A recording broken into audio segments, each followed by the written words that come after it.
नक्षलवादापासून मुक्त होत असलेला आणि दुर्गम भाग म्हणून ओळख असलेल्या गडचिरोलीत आदिवासी महिलांनी उद्योगाच्या माध्यमातून स्वावलंबनाचा नवा मार्ग दाखवला आहे.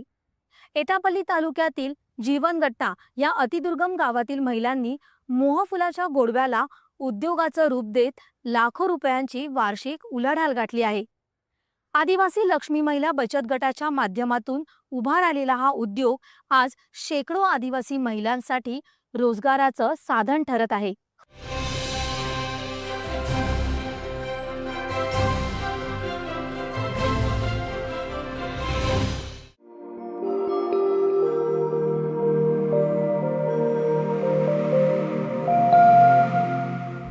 नक्षलग्रस्त, मागासलेला आणि अविकसित जिल्हा अशी ओळख असणाऱ्या गडचिरोलीमध्ये आदिवासी महिला उद्योगक्रांती घडवत आहेत.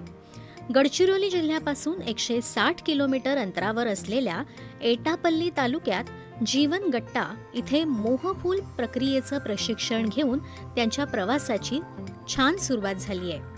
अशिक्षित राहून आणि आमच्या या दुर्गम भागामध्ये आम्ही एक काहीतरी गृहउद्योग करावं असं आम्ही सोचलेलं होतं आणि त्याच्यामध्ये छोटी आम्ही सुरुवात केली.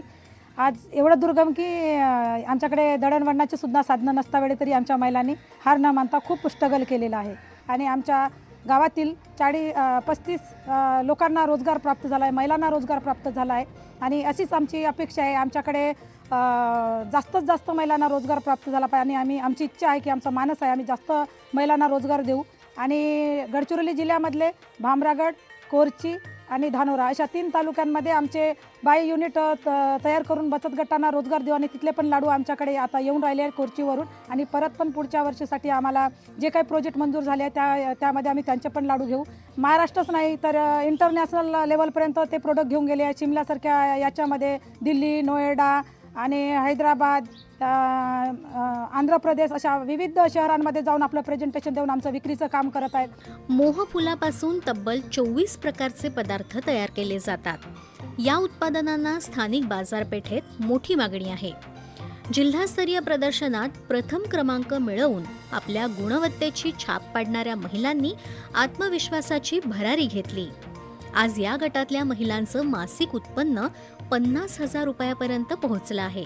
म्हणजे साधारणतः विचार केला तर 1 लाखाच्या टर्नओव्हरपासून तर 80 लाखाच्या टर्नओव्हरपर्यंत हा गट पोहोचलेला आहे आणि उत्कृष्टपणे खूप चांगले जे प्रोडक्ट्स आहेत, मोहा आहे, मोहापासून पेढा आहे, बर्फी आहे, वेगवेगळे व्हॅल्यू ॲडिशनचे इतर प्रोडक्ट्स आहेत ज्यामध्ये हनी, त्यानंतर आंबाडीपासूनचे आहेत, असे वेगवेगळे प्रॉडक्ट्स तयार करत आहेत. जिल्हा प्रशासनसुद्धा त्यांना पूर्णतः मदत करत आहे आणि जिल्हा प्रशासनाचा प्रयत्न आहे की आज आम्ही एक वंदनाताई आणि त्यांचा समूह तयार केला आहे.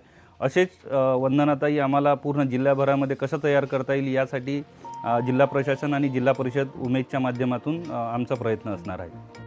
वाढत्या मागणीमुळे स्थानिक स्तरावरील 60 क्विंटल मोह अपुरा पडू लागल्यानं त्यांना मध्य प्रदेशातून कच्चा माल मागवण्याची वेळ आली आहे. कॉर्पोरेट क्षेत्रातही पाऊल टाकत निर्यात परवान्याची प्रक्रिया पूर्ण करून आता परदेशी बाजारपेठ गाठण्याची सुद्धा तयारी सुरू आहे. मी स्वतः पहिले CFTRला ट्रेनिंग केली आणि त्याच्यानंतर मग यांच्या प्रोडक्ट्समध्ये थोडंसं आम्ही चेंजेस केले आणि टेस्ट वगैरे चांगलं केलं. टेस्ट चांगलं केल्यावर लोकांनी त्याला खूप चांगला प्रतिसाद दिला. सुरुवातीला लोक खूप जास्त ऑर्डर नाही द्यायचे, एक 100, 200, 300 असे फक्त लाडू जायचे.